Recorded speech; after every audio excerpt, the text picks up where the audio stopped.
people in the whole world. So I took out my pen on the page and I wrote this. I hope you enjoy it as much as I enjoy doing it.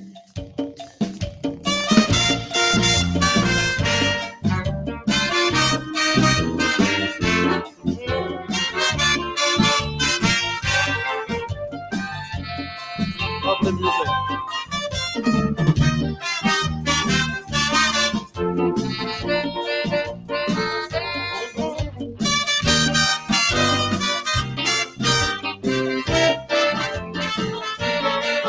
At the United Nations one day, the Nigerian ambassador said that Nigeria and South Africa will one day rule the black world forever.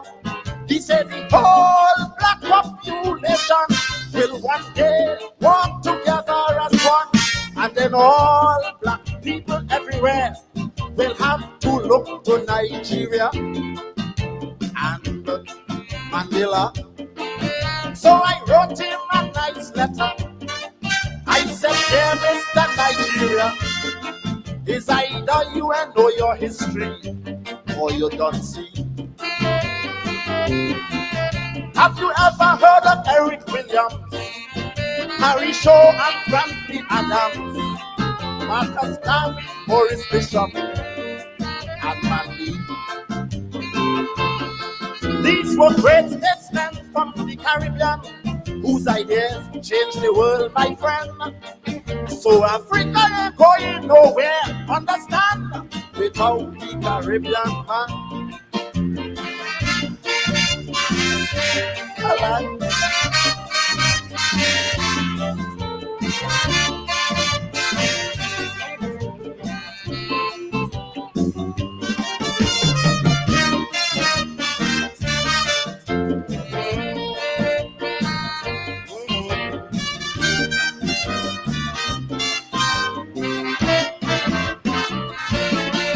Mandela is true, he's a good fighter. He fought apartheid in South Africa. But when it comes to fighting, my friend, you can't forget Caribbean men and women. Daddy Sharp over in Jamaica, in Trinidad, Cuba, Uriah Butler, Bordeaux, Vincent, Croy, Barbados, Bossa, and Coffee down in Guyana. We too say the liberator, and our mothers look African food, changing up add spices to include to look tambron and Kaiser ball and cuckoo, acapone and saltfish stew. Caribbean mothers is pasta too, with ginger beer, sorrel and more peanuts blue. And our women know to take your hat and sweatband, boil it and tie down a man. So Africa ain't going nowhere, understand, without Caribbean woman. Alive.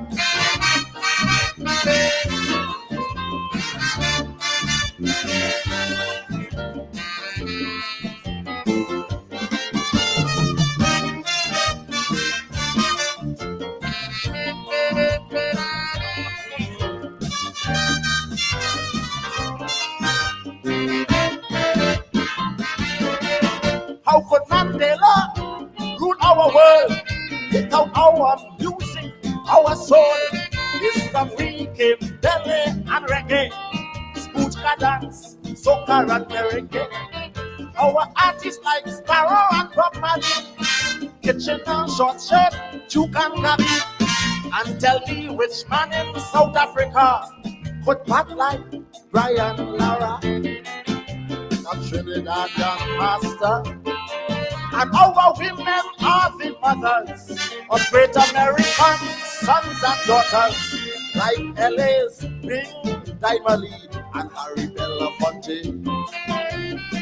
Malcolm X, Jesse Moore, Malcolm X, Rodney Powell, the runner, all of these like Julian Jackson, the boxer, Abdul Karim and Patrick Ewing.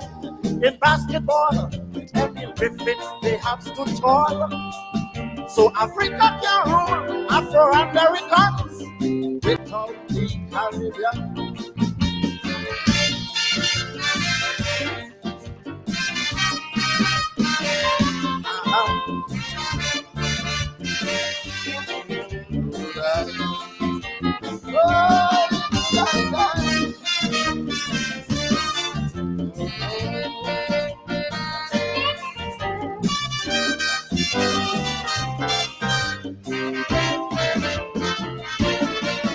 South Africa is really great, but to rule the Caribbean, they really late. For our mothers, they have given birth to some of the greatest men on earth. Derek Walcott, Nobel Peace Prize winner, David Césaire, Franz Fanon, the writer, Vincent Naipaul, who is known worldwide, and Sam Selvan, who recently died.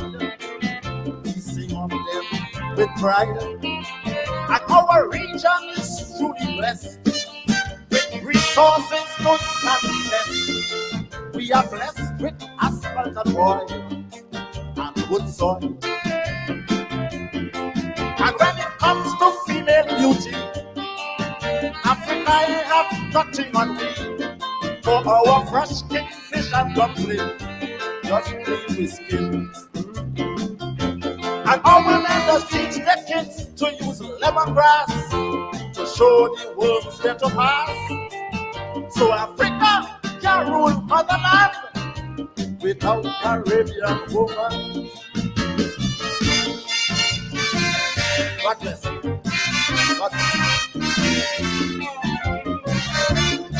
Honest Liverpool, Chocolate.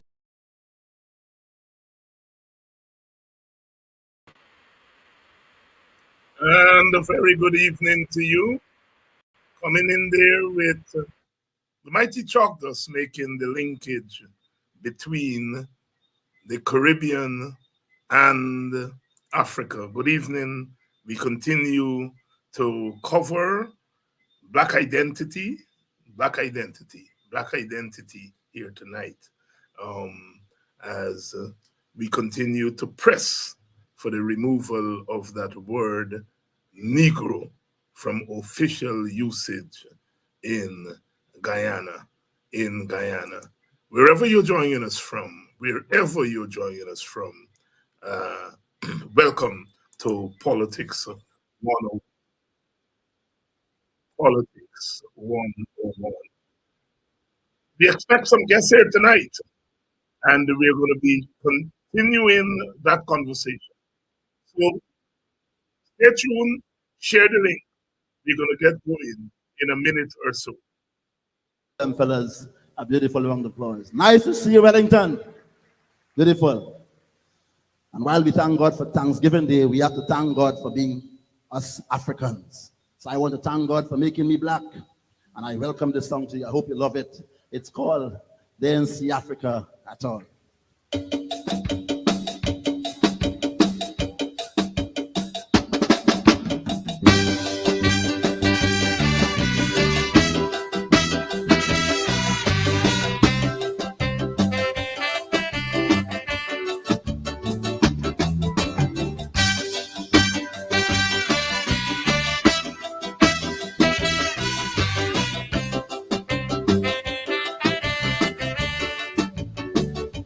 Music.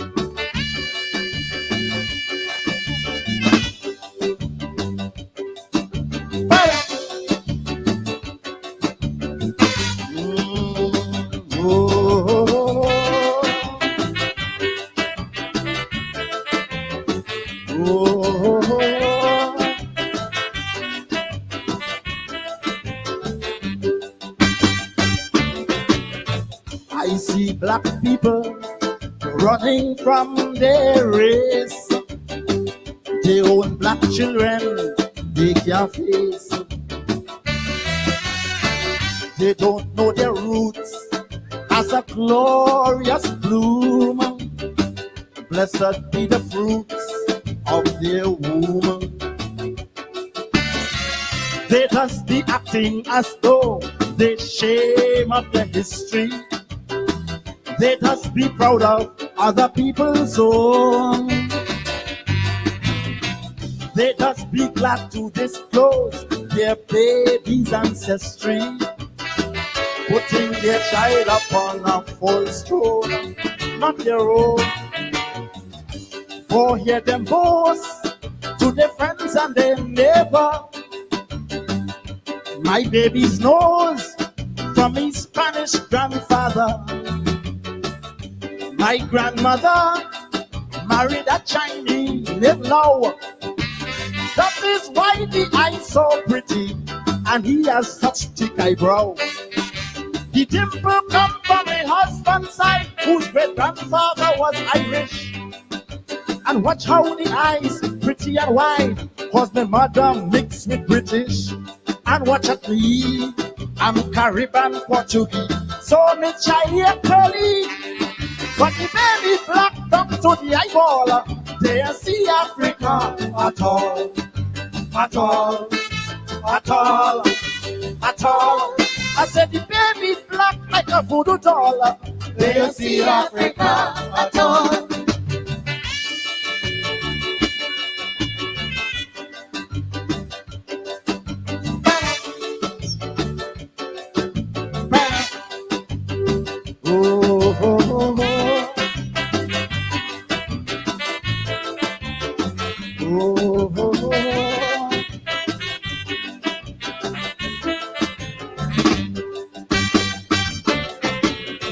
I see black people running from their race.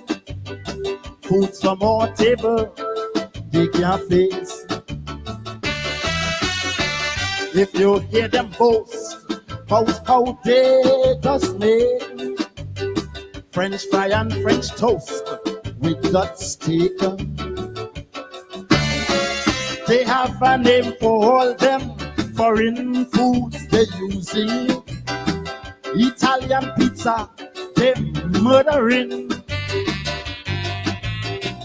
Big African wedding, they serving Spanish rice with Scotch whiskey and French wine on ice to feel nice. Chinese chowing, serving in black christening. English muffin, when there's some graduating. They just fry egg and call that Spanish omelette, and frying Irish potato with New Zealand butter instead. Hungarian goulash and Irish stew is what they're preparing for lunch. They even go in Honolulu to drink up the Hawaiian punch. Yet when they brew, there will be Anton Cuckoo and Swizzle Callaloo. Or make their bone and tambourine ball. They don't see Africa at all, at all, at all, at all. They making jam and jashi look small. They don't see Africa at all.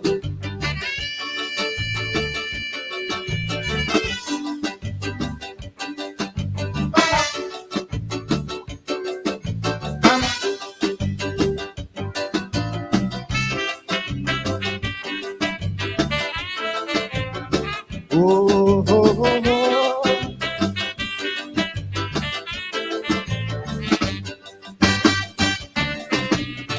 Black people must stop running from their race and search this their place for their traits. You don't have to go by plane to Ghana in order to see Africa. Every time you're palm planting with mortar and pestle, or on your hand you wear your slave band, or when the Moko Jambi walk tall amidst the people, then you rubbing shoulders with Africans. Understand what the neighbors say, how she neighbor stringberry in New York City, so that makes her a Yankee. Oh, how she love stories of Arabian Nights and boasting about her French perfume and her Turkish delights. African dashiki she won't wear, she would not even plait her hair. Stories of the Lagahoo, her children them never hear. Yet when her husband, Mr. Paul, left her last year, she run quickly for Obia. She burning light to put blight on Paul. She ain't see Africa at all, at all, at all, at all. The Obia man gave she push back to bring back Paul. She ain't see Africa at all.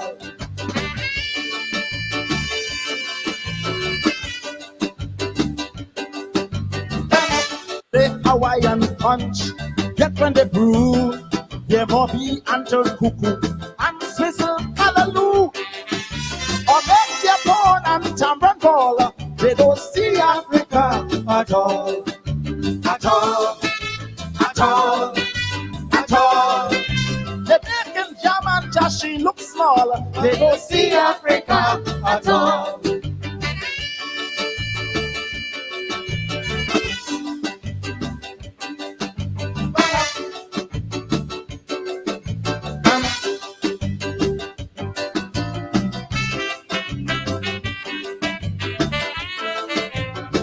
Oh, oh, oh, oh.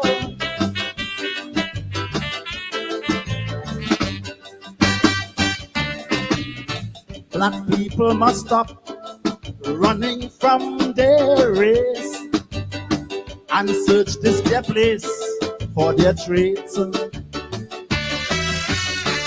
You don't have to go by plane to Ghana in order to see Africa. Every time you're palm planting with mortar and pestle, or on your hand you wear your slave band, or when the Moko Jambi walk tall amidst the people, then you rubbing shoulders with Africans. Understand what the neighbors say? How she neighbor string berry in New York City, so that makes her a Yankee. Oh, how she love stories of Arabian Nights and boasting about her French perfume and her Turkish delights. African dashiki she won't wear, she would not even plait her hair. Stories of the Lagahoo, her children them never hear. Yet when her husband, Mr. Paul, left her last year, she run quickly for Obia. She burning light to put blight on Paul. She ain't see Africa at all, at all, at all, at all. The Obia man gave she push back to bring back Paul. She ain't see Africa at all.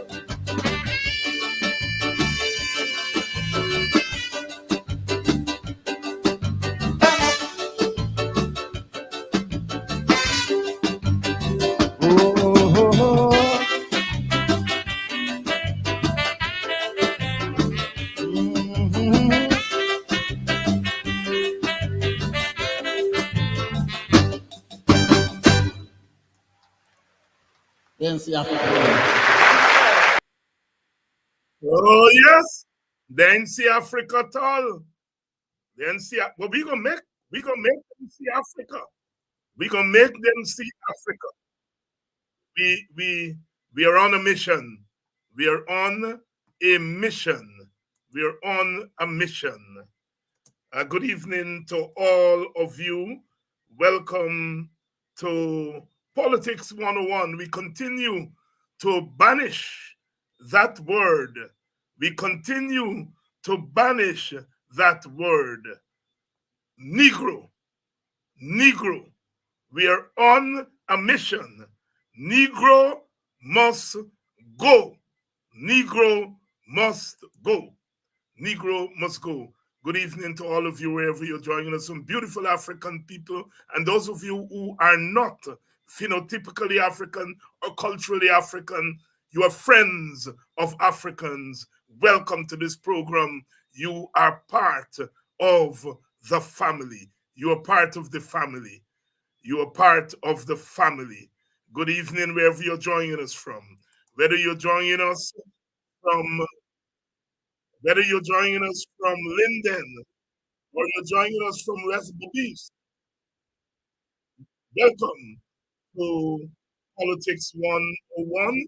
It's Thursday evening. Vincent Alexander is here to help us with that conversation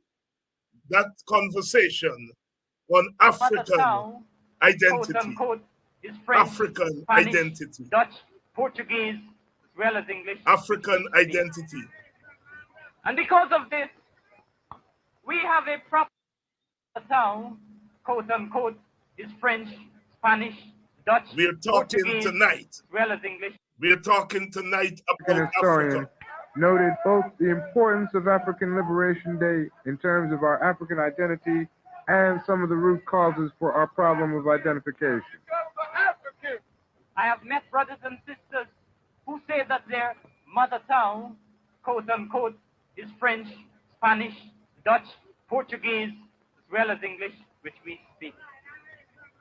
And because of this, we have a problem of identification. We do not know whom we are. And that is why this gathering is of great symbolic importance, because it is an act of identification. We are saying that we identify with the African people of the African. We are that we are an African people. When we make this identification, have no illusions about the fact that this is a very revolutionary initiative. It is a rejection of every other form of identification which the white society has asked us to accept. Let me draw your attention to something which white universities and white libraries practice. And this is a university community. Numerous universities lie around this land. Go into their libraries and check the Library of Congress card. Under Europe or European, you will find all entries listed concerning the continent of Europe. You will also find entries listed about Europeans in East Africa, Europeans in North Africa, Europeans in Asia and Australia. Look under the Chinese, you will find entries listed not only for mainland China, but for Malaysia and for the Chinese in North America. But look on the Africa and the Africans, the only entries on the Africans relate to the continent itself. There are no entries on the Africans overseas. There is no such category. Africans who have been raped from the continent mysteriously disappear and become Negro. Mysteriously disappear and become Negro. Become Negro. Become Negro. No more Negro. No more Negro. The voice and the image there of the late, indomitable Dr. Walter Rodney. Thank God for Rodney. Thank God for Guyana. Thank God for Burnham. Thank God for Ivan Van Sertima, that we have made our contributions to the Black world, and we have helped our Guyanese to recognize their African identity. Good evening to all of you. Stephen is joining us from Firish Village. I have fond memories of Firish Village. I had some good times there when I was a young man, dancing kwekwe, and really seeing Africa. Struggle say you don't have to fly on a plane to go to Ghana to see Africa. When you go to Firish and you go to Belladrum and El Dorado and Hope Tongue and Seafield and Buxton and then Amstel and Ithaca and Golden Grove and Anns Grove. When you go to the Queenstown on the Essequibo Coast, you see Africa. But we Black people sometimes play the fool. we play the fool. And that is why that man could say, all you been using Negro for 180 years, we're wrong now. The ice pass we, but part of the ice pass is because we allow it, because we don't call ourselves African. We run from black, we run from race. Oh, we are all Guyanese. Of course, we are all Guyanese. Of course, we are all Guyanese. I'm not giving up Guyana to anybody, but I'm also African, African. And nobody's going to shout Africa if you Africans don't do it. We are on a mission. Good evening, Vincent. Good evening, David. And good evening to your viewers. Vincent, when you heard the news that Nigel Hughes refused to allow his client Kedaki Amsterdam to answer to the term Negro, what ran through your mind? Well, what ran through my mind was a moment that I savored, because it meant that he was demonstrating the kind of consciousness required of us, particularly in this decade, where issues like those have been identified as issues that have to be targeted and dealt with. So Nigel was truly being a Pan-Africanist, a person of African descent who recognized that we are in a moment and in a movement to deal with issues which have affected us over the years, issues which are a hangover from the pre-independence period, the post-emancipation period. So certainly demonstrated that he was in the current struggle for our recognition as the decade has provided for us to be in. Thank you very much, Vincent. And I'm going to come back to you with that decade, because I think the decade was justified by that moment. Good evening to all of you. I love you all, because you're all very bright. A man said, Don said, Dr. Hines, in highlighting master teachers, you didn't mention George G.M. James. My humblest apologies. George James, certainly one of our master teachers. And I want also to add Rusty Mackinnon, who was from my village, Buxton, left and went away to the United States, then he went to England. And he was the money man for the Pan-Africanist movement. So I will forget sometimes, but I know that my audience here is going to pull me up when I fall short. Thank you very much, Don. Certainly, George G.M. James is one of our master teachers. Good evening to all of you. We are joined by Tacuma Ogunseye. Eventually, Tacuma, I'm going to put the same question to you, and hope you don't stop me, because you don't put things to people.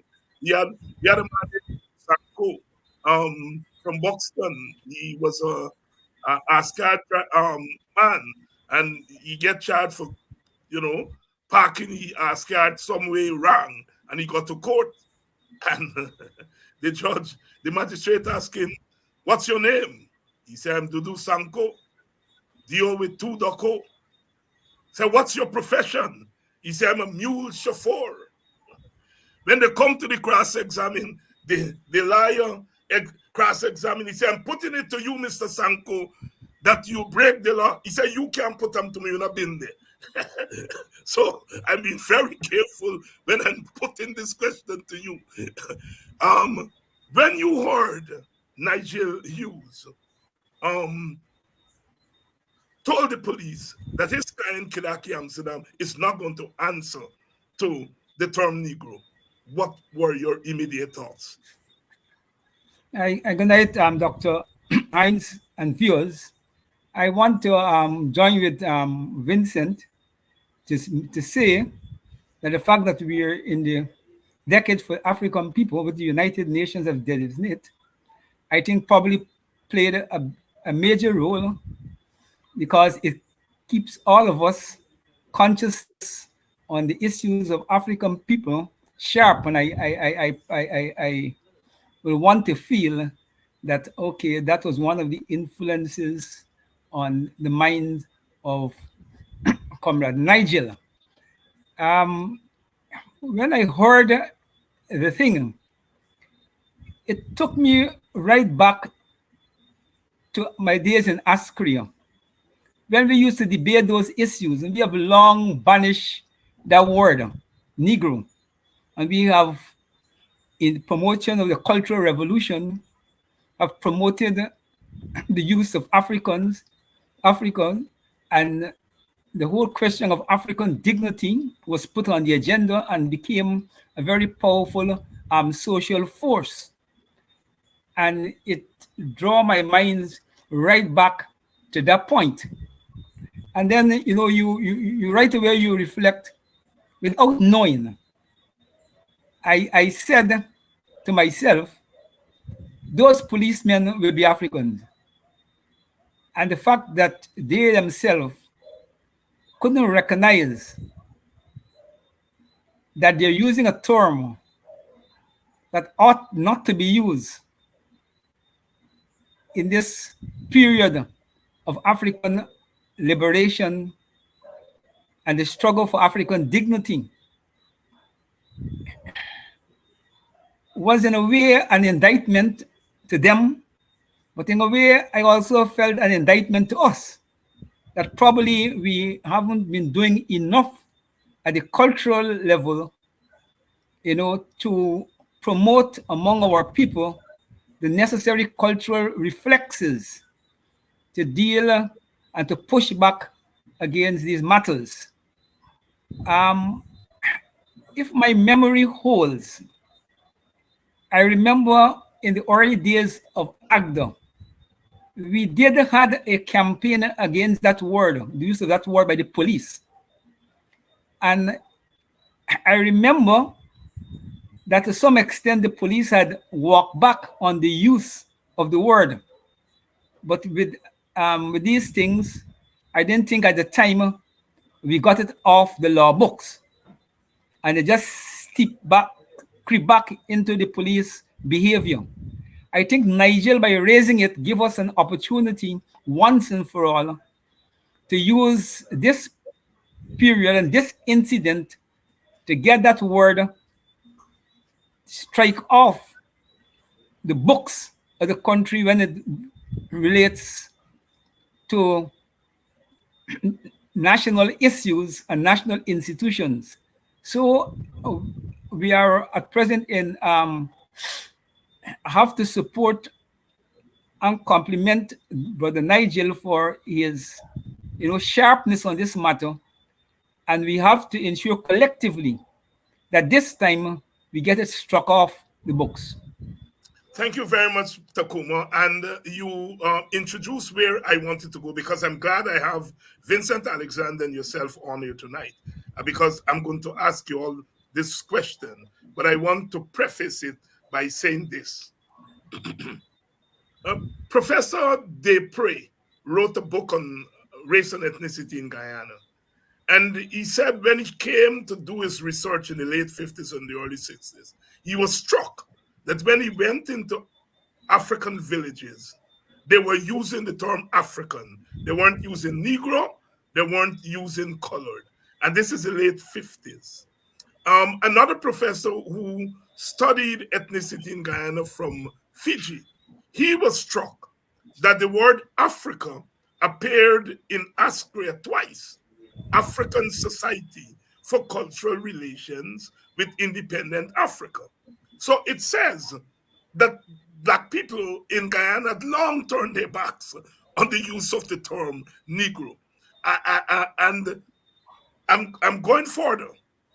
When the Black Power Revolution occurred in Trinidad in 1970, February of 1970, where the Black Power activists rose up against the Trinidad government led by Eric Williams, who is and was an icon because of his book, Capitalism and Slavery, which is still a text that once you study anything Africa, you have to read.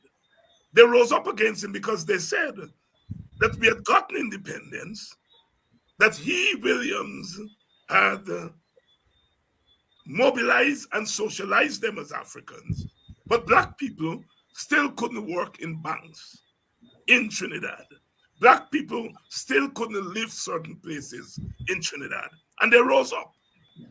And when journalists asked Iyusi Kwayana about Guyana, Kwayana answered to words to the effect to say that in Guyana, the Forbes Burnham government of that time had gone further than Trinidad. Black people were working in banks by the turn of the 1970s. I give that preface to ask both of you this question. Black Guyanese have stopped using the word Negro. Burnham government had gone further than other governments in the region in terms of recognizing Black people. In Jamaica, they had to wait until Manley came to power in 1972 for the Rastafarians to get some recognition. Why, given all of that, why did the term Negro still remained on the police books? Clearly, we were ahead of the rest of the Caribbean on matters of Black identity and Black power. Why Vincent and Tacuma? And I'm glad I have, because Vincent is a PNC man. Tacuma is an Askria, Kwayana, WPA man. Why, despite this progressive politics that Kwayana talked about and that these professors recognized when they came here in the 50s and the 60s, why Negro is still being used today by the police? Vincent, you'll go first. I would say in the first instance that the people themselves were in some regards ahead of the leaders. In some regards, the people were ahead of the leaders. And that among the people, there was that kind of consciousness that led them to understand that they should have self-respect. And in so doing, they should be able to have an identity that was the identity of liberation and the identity of freedom, as opposed to an identity of oppression. So I think the people were a bit ahead of the leaders. But I would also say that one of the problems we were faced with is that we were caught up dealing with this whole question of quote unquote nation building. Mm-hmm. And in many regards, avoiding issues that seem to be ethnic or race-based issues in our attempt to forge this thing called one Guyana. Yes. Called one Guyana. And so it is not a case that the leadership may not have been conscious, but may in fact have been cautious, given the political landscape that was ethnically charged, and trying to avoid on what they may have considered unnecessary skirmishes in their attempt to forge a country under a motto, one people, one nation, one destiny. You know, I've often said to people that when we talk about one people, one nation, one destiny, it could only be aspirational. We have not, had not and have not reached the stage of one people, one nation, one destiny. And the chances are, you know, that we will never be one people. We may well continue to be diverse people.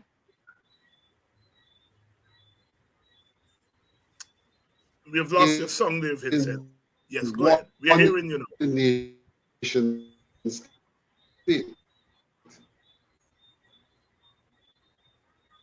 We seem to be having some challenges there with Vincent. one. This song.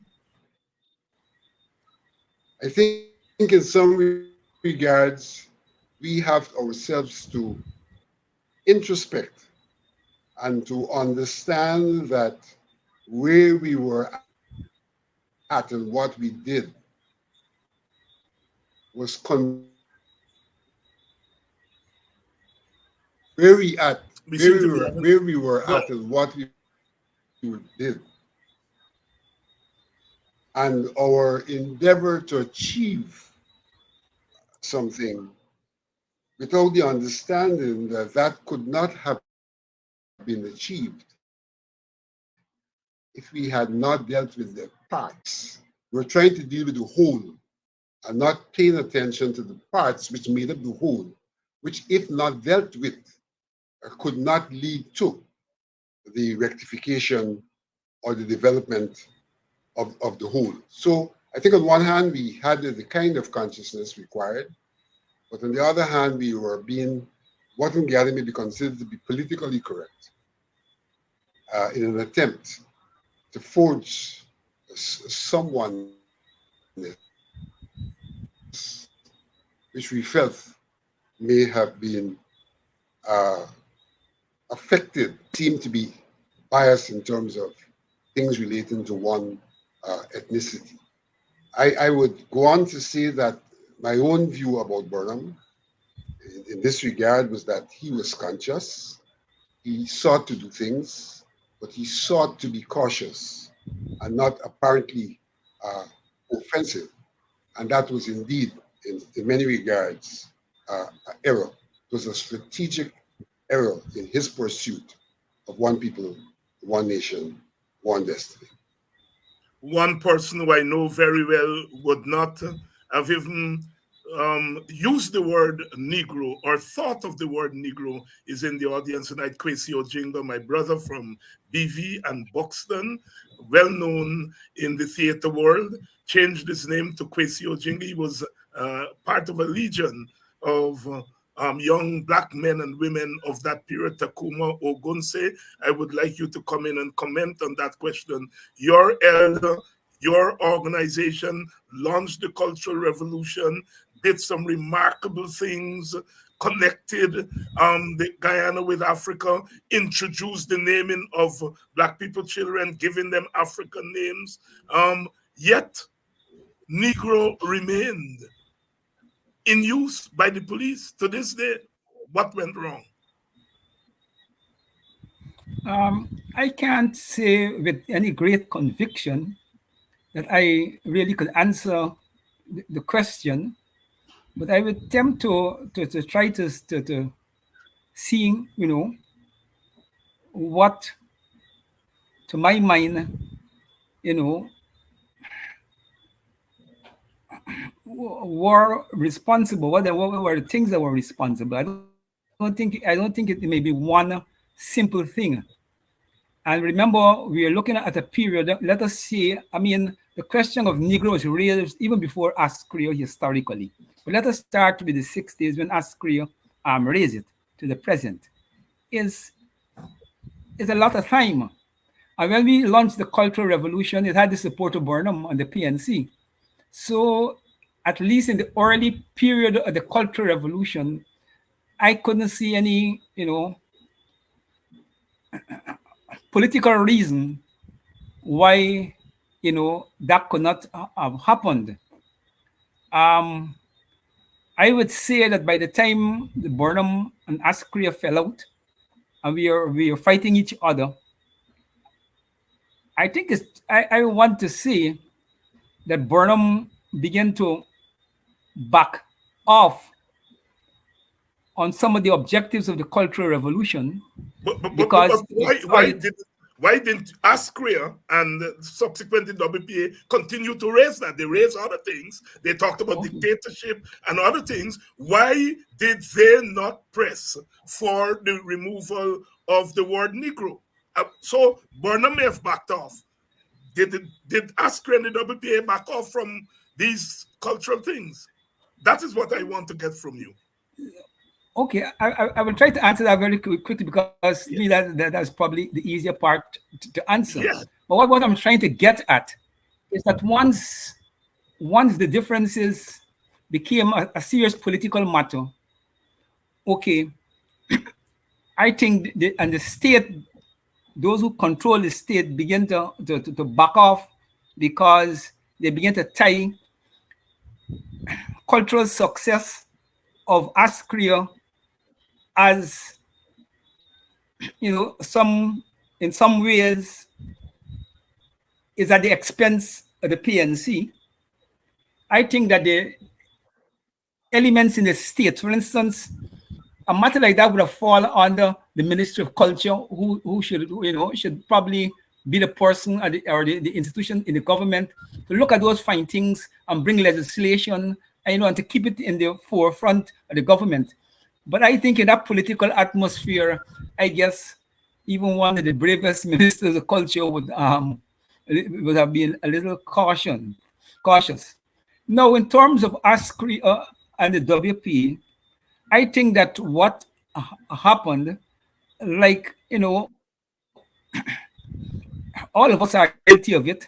I think the strength of the colonization process on our consciousness, okay, is something you have to fight on a daily basis.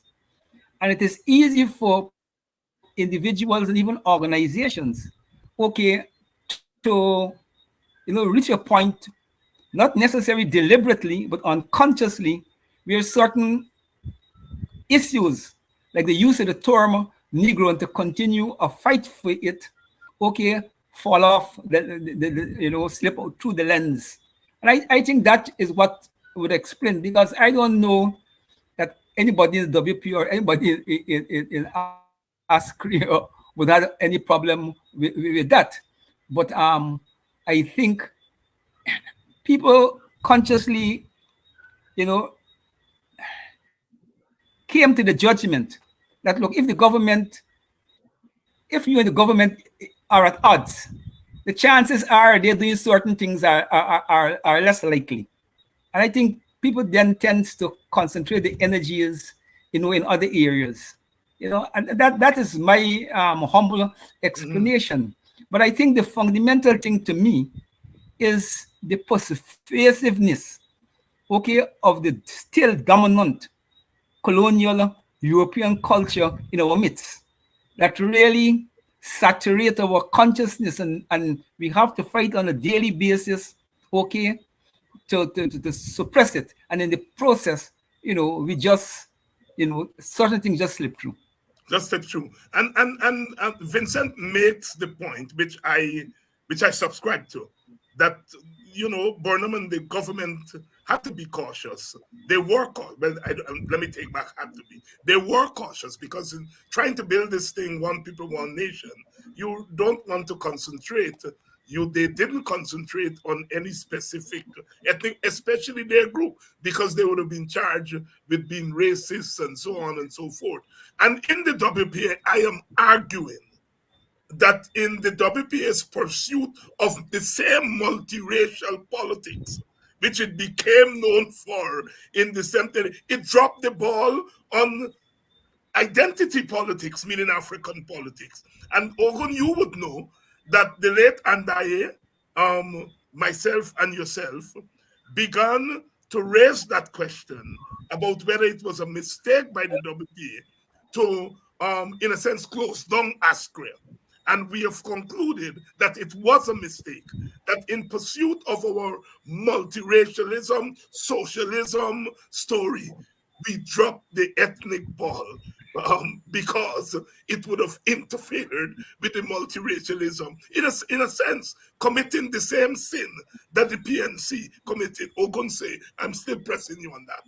No, I agree with you in terms of the African question. Yes. But I think the question of the word, use of the word Negro, to me, it's... No. I'm not. I'm saying the use of the word Negro is a casualty of our pursuit of multiracialism. And we made the same mistake that the PNC made, They call it one people, one nation, one destiny. We call it multiracialism. Both of us dropped the ball when it came to identity politics. Let's move on. Let's move on to Vincent. What I was there when Nigel raised that point at the police station, and all kinds of emotions went through my mind. And one thing that became clear was that the UN has got it right. Because the UN did say in the rationale for the International Decade for the People of African Descent, it said states pass laws making black people equal, etc., etc. But there are some things that still have to be done, and that they challenge the states to deal with the question of structural and institutional racism, which are still being felt by African people. And I think this term Negro is being used by an institution called the police force, which is the coercive arm of the state. And that it is one of the things that the state didn't deal with. And I think all of us agreed with that. And something like this, I think, is one of the things that the state can do immediately to satisfy the mandate of the United Nations. Your thoughts, and then Ogunseye. All right, before I get to that, just let me go back a bit. It is apparent that in our documentation we continue to use the word Negro. But I don't think that this word was silhouetted. In other words, though it was used officially, I don't think across the mass that we were using that word. And so the mass has gotten to a point of consciousness where what was happening officially was not silhouetted and therefore not necessarily drawing the kind of attention that we saw recently. And that in the context of the kind of politics being pursued, then that was not seen to be a matter on the front burner, so to speak. And it provided some comfort for our politicians not to have to deal with issues like those, because it avoided them being accused of pursuing ethnic and racial politics. And I say that because, for example, in the People's National Congress we formed, under the leadership of Desmond Hoyt, I raised the question of what I call ethnic politics.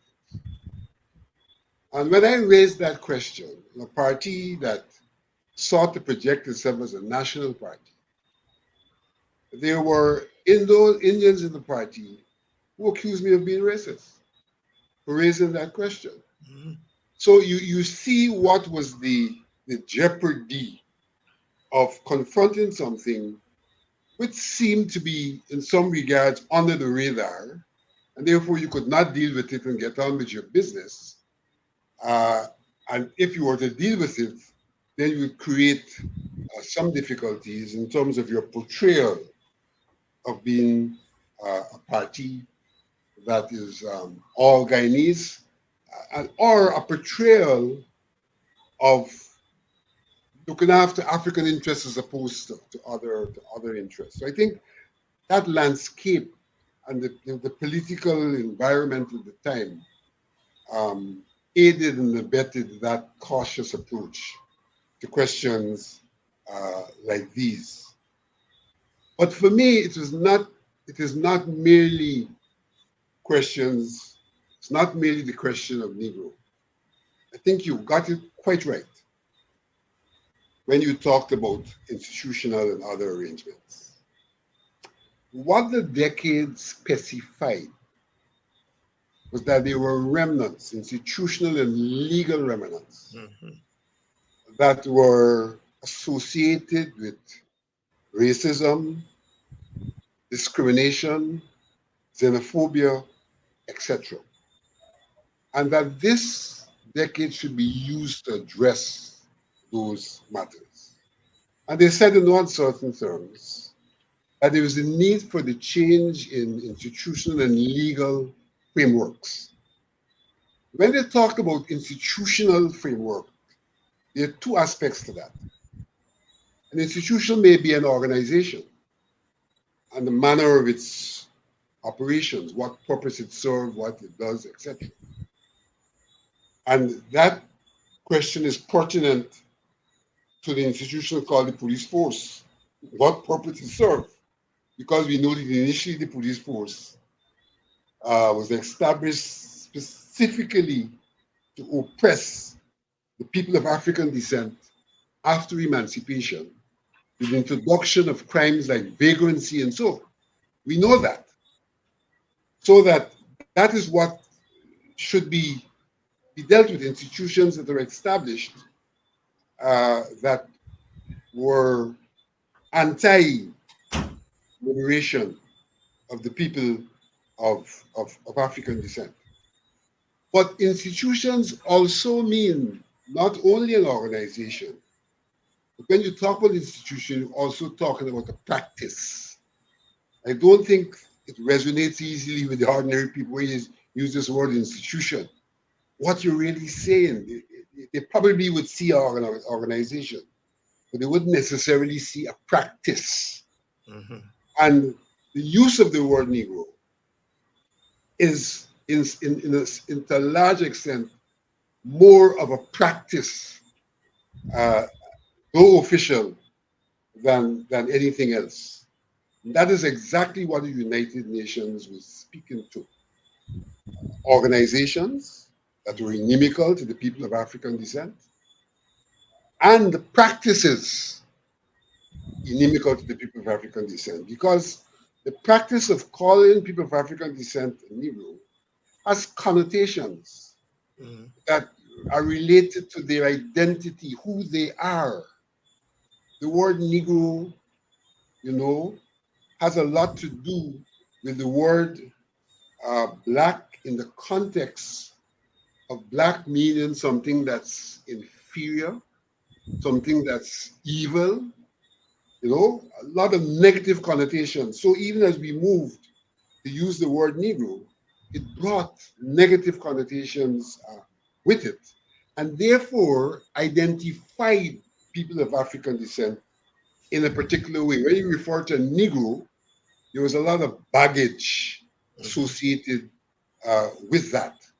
And so therein stands the whole question of being discriminatory against these people, being racist, seeing them as less than others. And the UN was pretty clear that these were the issues we had to deal with. And the UN came to that coming out of the Durban Conference. Mm-hmm. Let's understand that people of African descent and Africans themselves were integral to this struggle, and in fact, the backbone of the struggle. So don't just we have to appreciate that the UN came around to it. I think we have to be clear in our minds that it's our own consciousness and our own struggle that brought the UN to where it came to. And the difficulty we're faced with is that governments, some states, though they signed on to this declaration, have not themselves come to the understanding of what they have signed on to, and or do not give that interpretation because of their own understanding of things and life. And so we have a situation in Guyana where there's a continuous denial that there's no need for special attention to the people of African descent. And we seem to focus on the economics in that regard, when in fact the United Nations did not restrict us to the economics. They talked about recognition, justice, and development. Bearing in mind the three are interrelated. So if you don't deal with one, it will impact also the state of the other. But the question of Negro is more related directly to the issue of recognition, seeing people for who they actually are, as opposed to seeing them for who they're not, and for whom you would wish them to be in the context of a racist outlook. And so we ourselves need to come to the understanding that what Nigeria did is a moment in a wider struggle to deal with institutions and institutional practices that are inimical to the interests of the people of African descent. And therefore, as we go ahead to ensure that Negro is completely erased as a practice, we have to understand that this is the moment when we have to get the government to understand that this decade is not about a handout of cash to anybody. It's not about saying that people can go and get the same contracts. It's about understanding that we have to deal with recognition, and that recognition has a lot to do with people's identity, how you see them, how you treat them, and that in the context of the state, that can be institutionalized in organizations, their procedures, their processes, and their practices. And that it's those things that we've got to address, even if we say people have equal economic opportunity. Because in the arena of economic opportunity, if we perpetuate a view of people, particular view of people, then that view will even influence how they have access to the economic opportunity. So you say black man can't do business. Negro can't do business. Not one of his qualities. So though he is, in a sense, legally entitled to do business, there's an attitude which says he can't do business because he's a Negro. And so those things, those languages, which project and portray us in a particular way, and which cause us to be treated in a particular way, have to be dealt with. And the wider question of how we review all of our institutions, their framework, how we review all of our laws, becomes very, very pertinent if we are going to address the question of the recognition of the people of African descent. And the state has got to come around to accepting that those issues are extant. There are laws in the book, and you refer to one in a previous program in front of Magistrate Chintel. Yes. You referenced the one. The laws are there. Sometimes they are comatose, they're silent, they're not, but they can be at any moment brought to life. And therefore, as we seek under this decade to ensure that the question of recognition is addressed and its relatedness to justice and development, we have to look at our institutions. We have to ensure that those institutional arrangements and institutional practices that are detrimental to the people of African descent are addressed and redressed. And Vincent, of course, is referring to a charge that I was charged in 1983 with damaging a tomato, and was hauled before the court. Luckily, the magistrate Chinta, she was an Indian national, and that was itself instructive. She was incensed that the police would even charge me with a law. Well, first of all, that the law was still on our books, and that the police would charge somebody in 1983 with damaging a tomato, because clearly it was a slave law, and it's still there on the books. And it points to the kind of work that we have to do. Tacuma, the International Decade of the People of African Descent, and its relationship to things like getting rid of the use of the word Negro. And if you want to, you can go back to the question, because I think Vincent is being very frank here. He said he raised it in the PNC, and the Indians in the PNC called him a racist. Did you have any such experience in the WPA? Because both parties were doing the same thing. You call it multiracialism.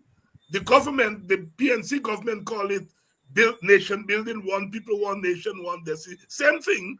And the experience of trying to do identity issues within that context, I can tell you, I know that from experience. It's quite a piece of work, but you can address that if you want to, Tacuma. No, I can't think about no experience within the WPA that is similar to what Vincent point to, because the WPA started, very differently. ASCREA was the African organization, IPRA, the Indian organization, and the ethnic conversation, the ethnic issues were very foremost. In fact, we put it in the country, okay, but then then the political struggle take a turn that forced us away from certain kinds of discussions, which, in the absence of that political emergency, we would have had, and that in itself, postpone some of those lower-lying fruits, So I would say the WPA had a different history. But I'll press you. See, I don't believe, because currently the WPA is being accused of being a black party for engaging African issues, and are there difficulties internally with that? I mean, let's be frank. Yeah, but the difficulties on that is more political. And I don't want to spend a lot of the time on dealing with the political, but it's more political, because, there's a great sense in the WP of a political urgency in the country that we need to address and to address, get these matters, resolved as quickly as possible. And that urgency does put its own kinds of pressure, both on the internal structures of the party and so forth and so forth. But I think that is another program.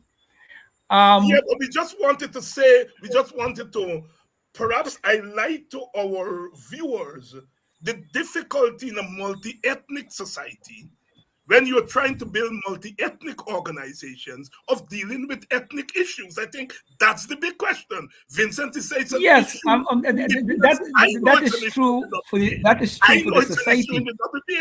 I mean, but I don't think it is true. I don't think it is true for the WPA. You see, there's where I'm struggling. It's not true for the WPA acting as a party.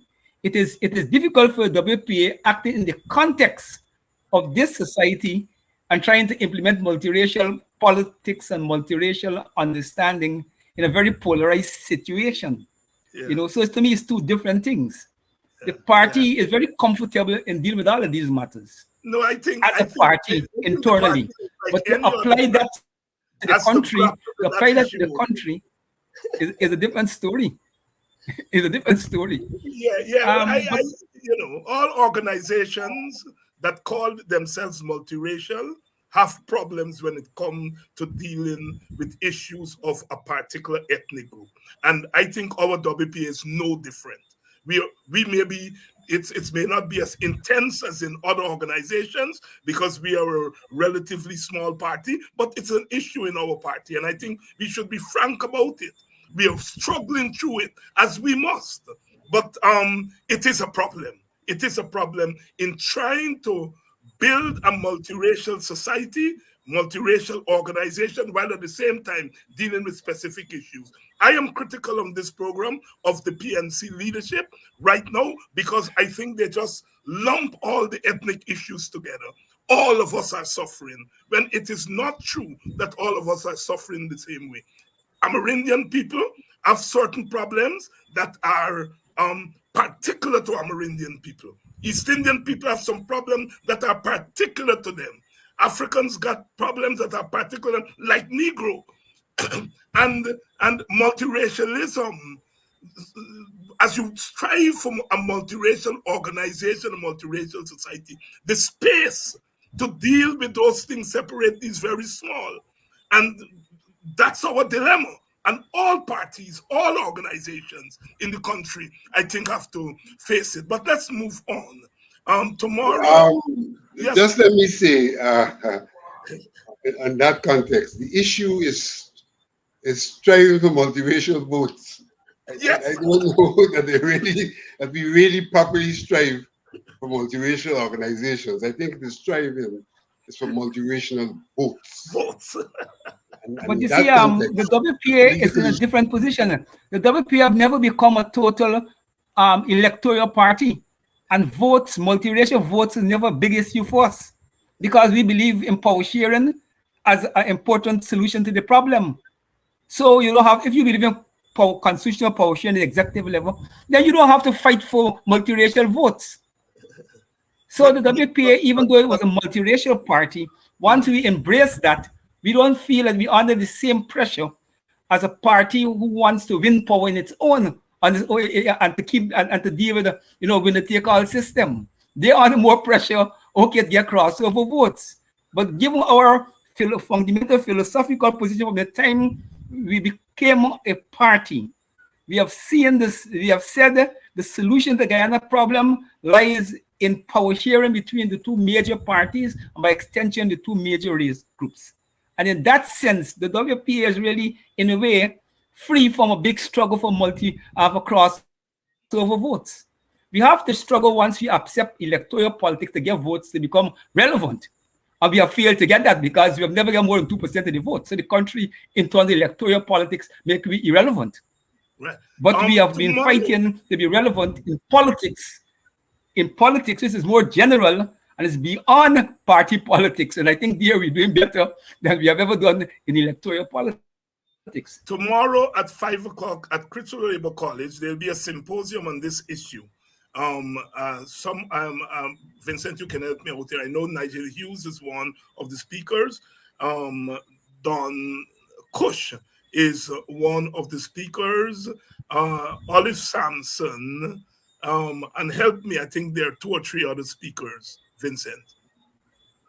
Winston Felix. Winston Felix, yes, is going to be one. To be a speaker as well. Right. And there's some changes occurring because of availability. Right. So I wouldn't go to the other names now, but definitely Don, Winston, yourself. Yes. I'll be on the panel too. Yes. And Nigel Hughes are going to be on the panel. Yes, and later on in the evening, once that program is finished there, on this Politics 101, we will continue the conversation. We have Kimani Nehusi, who is an expert, a scholar who deals with the issue of African identity. He will be on. Eric Phillips, we all know Eric on African issues. He will be on. And the third part, Don Cush. Don is on both panels, so she will be on. So we'll continue the conversation here tomorrow night. And we'll also have Dr. Vincent Adams, who is our in-house Friday night person. So we have a big panel tomorrow night on Politics 101. Vincent, Tacuma, the genie's out of the bottle. I don't think we can afford to push it back in. The society has to grapple with it. The Attorney General started off by poo-pooing it. It's been used for it. He has since walked back and said that he's for removing the use of the word and so on and so forth. Where do we go from here? We are organizing. We are holding symposia, fora, panel discussions. Where do we go from here? And are there other similar issues, Vincent, that we have to deal with given the opening that there is now? First of all, I think that from what is being said on Rebound by Nandalal and what Jagdeo said today suggests that they are prepared to act. Why? It's another question. I don't know that preparedness is a commitment and an acceptance of the real problem, but they're prepared to act on this particular one.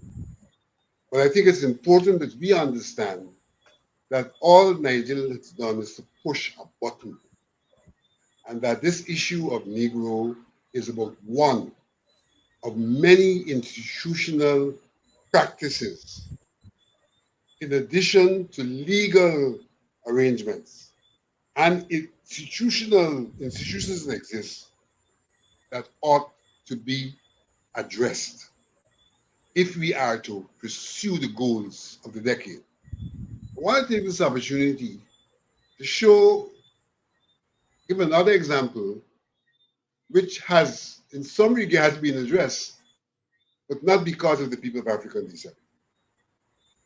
We've inherited mechanisms for getting names. We're not talking about the names we get, which are also inherited. So that's a practice of using British names. But we've inherited the mechanism that your name is associated with your father's name. So automatically, if your father is on your registration, birth, your surname is your father's surname. That's automatic. So that's institutional arrangement. In the Indo-Guyanese community, very often where there is no father and only the mother's name is there, an Indian male ends up with a female name because of the arrangements for how we give names. And so you would find in the Indo-Guyanese community, and also beyond that community, that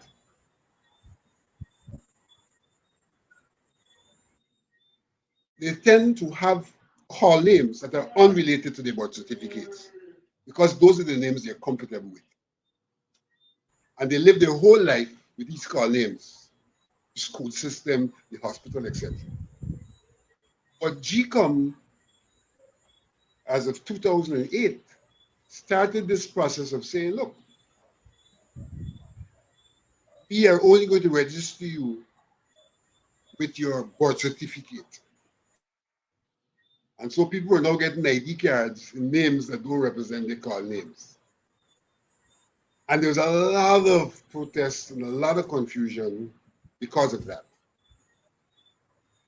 I don't think the nation is aware that the government has changed the law on how you get your name. And that you can now walk into the register of births and deaths and say, look, I want to change my name, and this is the name I want to use.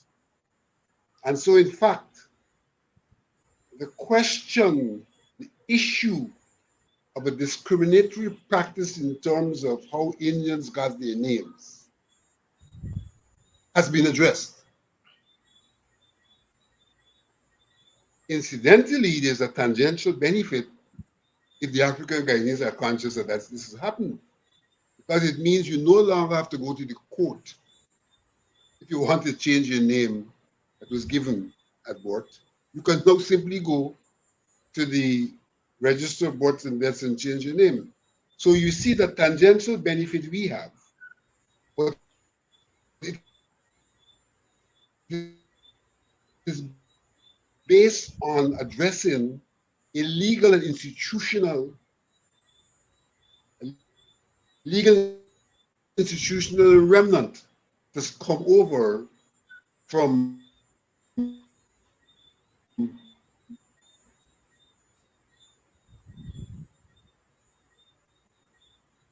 I think we might be having some difficulty there with Vincent. Okay, here we go. kinds of issues that ought to be addressed.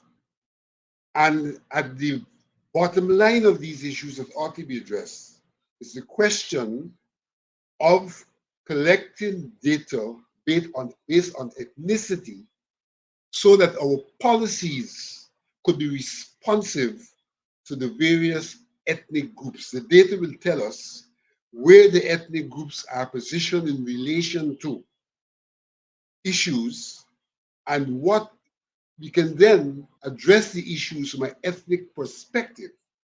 And I think that is the bottom line in terms of the institutional arrangements that we have got to address. There are many other institutional arrangements in the health system. We particularize the problems that are faced by people of African descent and people of Indian descent, and therefore have health policies and allocation of resources in response to those peculiarities. So we have a very fundamental issue in this country.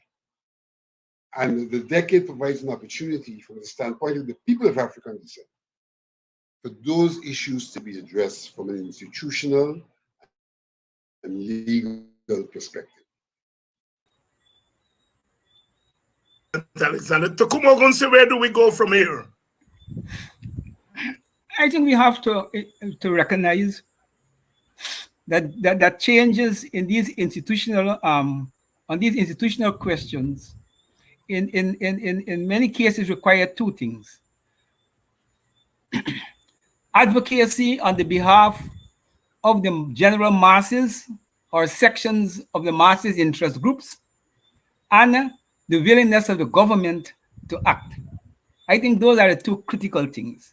And I'm being honest, I don't believe that if Burnham was faced with an active request to change Negro, write Negro off the books, that Burnham would have any problem. It slipped through the Burnham regime, I think, basically because of failure of activism in that direct in the way. I think the same thing is true for a Jagan government. I think the same thing is true even for Granger government.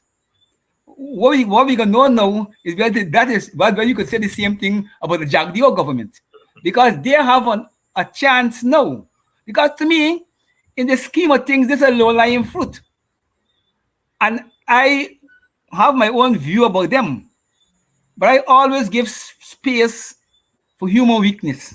The error is human, and all of us, whether we call ourselves president, politician, scientist, all of us. Okay, some way or the other come down with making mistakes. Now, what struck me with Nandalal is not his initial response, because I know that Nandalal and them in come to no struggle. I don't think they have any significant education about Guyanese history and African history and so forth. Therefore, I will expect, okay, if Nandalal did what he did, okay, I would say in a big way is ignorance and arrogance, because the arrogance is tied to the present political posture. But I want to separate the political posture. Okay, so I think that Nandalal could be excused with initial response, but having made the response, and then you get the reaction, and rather than doing the decent thing to concede that you make a mistake, okay, and step back, you seek, okay, to change your position, but do it in a way to suggest that people were, distorting what you said, when the evidence is clear for everybody to see. It is that mindset that worries me. With this crop of political leaders we have, I give way for political mistakes, but I find it hard to believe, that the level of consistency that you see from the PPP leadership at the highest level, including Jagdeo and all of them, the propensity to lie and to engage in barefaced lies is a worrying thing. It's a worrying thing. And I am saying that if Nandalal wants to be true to himself, he should use his position in the PPP and his position as AG to fast track legislation they will know what they got to do to get it off the books. I never work in the bureaucracy, and I ain't got no great sense of how these things do. But I think that he, as Attorney General, okay, and the Minister of Home Affairs, working with the police, you know, I don't think it's not a police matter. It is not a police matter, even though it is a clear relics of the colonial past, which we could expunge from our records and our books without any headache. Once there is the political will, it only becomes problematic when it is linked. Doing so is linked to some political program. There's where it becomes problematic, and I want to give the PAP the benefit of the doubt on this matter.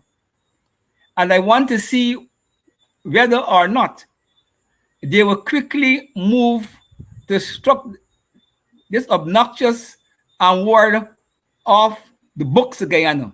They have a good opportunity to do that and to prove me wrong.